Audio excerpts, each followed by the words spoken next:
দর্শক মণ্ডলী আসসালামু আলাইকুম। বাংলাদেশে যত ক্যাম্পাসবিহীন পাবলিক বিশ্ববিদ্যালয় আছে তার মধ্যে অন্যতম এই রবীন্দ্র বিশ্ববিদ্যালয়। হ্যাঁ দর্শক, আমি বর্তমানে আছি সিরাজগঞ্জের সাজাদপুরে, যেখানে রবীন্দ্র বিশ্ববিদ্যালয়ের স্থায়ী ক্যাম্পাস হওয়ার কথা। এই যে বর্তমানে আমার পেছনে যে বিশাল বড় এরিয়াটা যে দেখতে পাচ্ছেন, এই জায়গায় রবীন্দ্র বিশ্ববিদ্যালয়ের ক্যাম্পাস হওয়ার কথা। কিন্তু 2017 সালে এই রবীন্দ্র বিশ্ববিদ্যালয়ের অস্থায়ী ক্যাম্পাসে শিক্ষা কার্যক্রম শুরু হলেও এখন পর্যন্ত স্থায়ী ক্যাম্পাস হওয়ার কোনো দিক নির্দেশনা এখন পর্যন্ত পাওয়া যায়নি।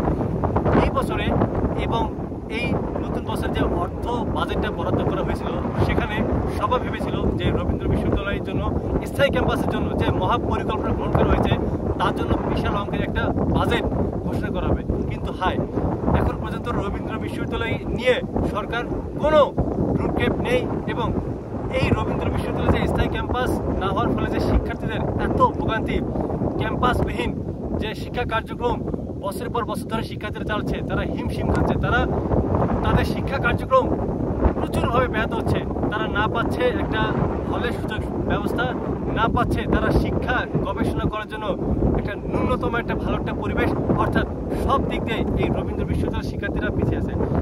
2017 সালের কার্যক্রম হওয়ার ফলেও বর্তমানে 2025 সাল, এখন পর্যন্ত কেন এই রবীন্দ্র বিশ্ববিদ্যালয়ের কার্যক্রম শুরু হয়নি, এই বিষয়ে কথাবার্তা বলবো। যে এই রবীন্দ্র বিশ্ববিদ্যালয়ের স্থায়ী ক্যাম্পাস যে জায়গায়, কাকা এই জায়গার নাম কি? চরাচিতুলিয়া। এবং এই জায়গায় এখন পর্যন্ত কেন স্থায়ী ক্যাম্পাস করা হয়নি এবং এই স্থায়ী ক্যাম্পাস হওয়ার জন্য কোন কোন বিষয়টা বাধা তৈরি করতেছে, এই বিষয়ে কার কাছে শুনবো। কাকা কিছু বলেন যে এখন পর্যন্ত কেন এই রবীন্দ্র বিশ্ববিদ্যালয়টা হয়নি, অর্থাৎ আপনাদের এখানে মানে কি কি দরকার রবীন্দ্র বিশ্ববিদ্যালয় হওয়ার জন্য?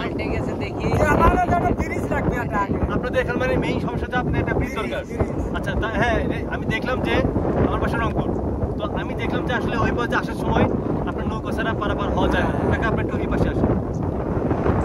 তো দর্শক মণ্ডলী, এখানে যে সমস্যাটা হচ্ছে যে এই রবীন্দ্র বিশ্ববিদ্যালয়ের স্থায়ী ক্যাম্পাসটি এমন একটা জায়গা অবস্থা যেখানে দুই নদীর মোহনায়। টাকা এটা এখানে কোন কোন নদী আছে? পদ্মা এবং আরেকটা কোন নদী জানো? করতোয়া। আচ্ছা, করতোয়া, পদ্মা এবং হচ্ছে করতোয়া, এই দুই নদীর মোহনায় এই রবীন্দ্র বিশ্ববিদ্যালয়ের স্থায়ী ক্যাম্পাসটি। এবং এই স্থায়ী ক্যাম্পাসে আসতে গেলে দেখুন বিশাল বড়টা কিন্তু ক্যাম্পাস, একটা বিশাল বড় এরিয়াটা দেখতে পাচ্ছেন। এই রবীন্দ্র বিশ্ববিদ্যালয়ের স্থায়ী ক্যাম্পাসে আসার জন্য আপনাকে নৌকা পারাপার হতেই হবে, কিন্তু আপনি ব্রিজ ছাড়া এবং নৌকা ছাড়া কোনোভাবেই আপনি এই জায়গায় শিক্ষা কার্যক্রম শুরু করতে পারবেন না। আপনি যদি মনে করেন যে এখানে টিনের ঘর এনেও আপনি এখানে শিক্ষা কার্যক্রম শুরু করবেন, এটা অসম্ভব, কারণ আপনার এখানে ব্রিজ নেই, চলাচলের ব্যবস্থা, এটা আমরা একটা অজপারগার মতো একটা অবস্থা। সো এখানকার ব্রিজ হওয়াটা খুবই জরুরি। এই ব্রিজ হওয়াটা শুধু রবীন্দ্র বিশ্ববিদ্যালয়ের সাথে জড়িত না, এখানকার যে মানুষগুলো যে থাকে, এইখানকার মানুষগুলো দিনের পর দিন একটা ব্রিজের অভাবে তাদের প্রতি বছর কয়েক মাস পানির জলবদ্ধতার মধ্যে থাকতে হয় না।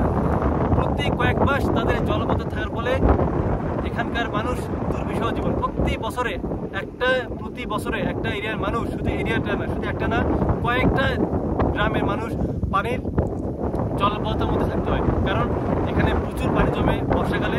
সো ব্রিজটা তো হওয়া জরুরি। তারপর টাকা এখন আপনার কি কি সমস্যা এই রবীন্দ্র বিশ্ববিদ্যালয় হওয়ার জন্য? শুধু মানে একটা ব্রিজের জন্য হচ্ছে, তাই না? আচ্ছা, তো ব্রিজটা তো অবশ্যই হওয়া দরকার। এবং প্রথমত যেটা শুনছিলাম যে এই রবীন্দ্র বিশ্ববিদ্যালয়ে হওয়ার জন্য, ক্যাম্পাসটা হওয়ার জন্য 9,000 কোটি টাকার বাজেট, তো বিশাল বড় একটা বাজেট। তো এটা যে কোনো একটা সরকারকে, মানে বর্তমানে যে বাংলাদেশের যে পরিস্থিতি, এখানে যে কোনো সরকারকে এত হাজার হাজার কোটি টাকা দেওয়া সত্যি কথা অনেক কঠিন।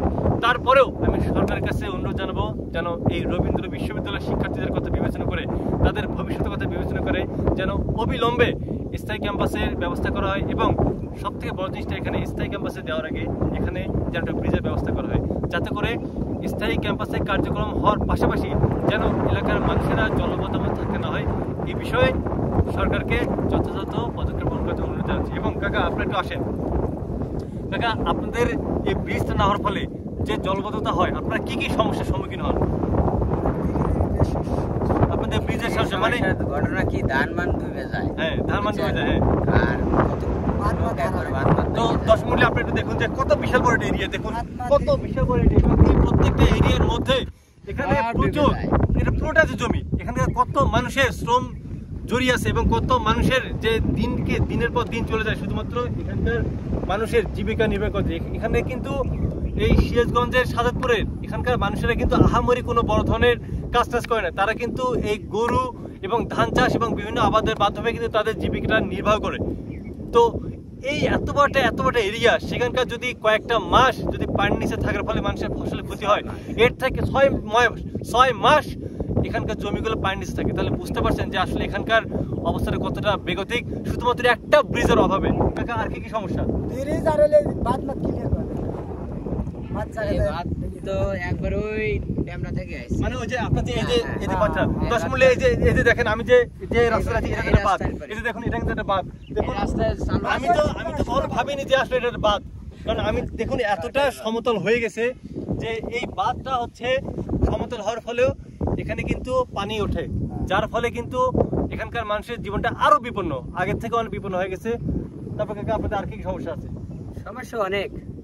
এই দেখা যায় যে মানুষজন এখানে তো কোনো মনে হয় ভালো স্কুল নেই, না না শিক্ষা কার্যক্রম নেই, এখানকার মানুষের যেটা ভালো কর্মসংস্থান তার জন্য কোনো ব্যবস্থা নেই।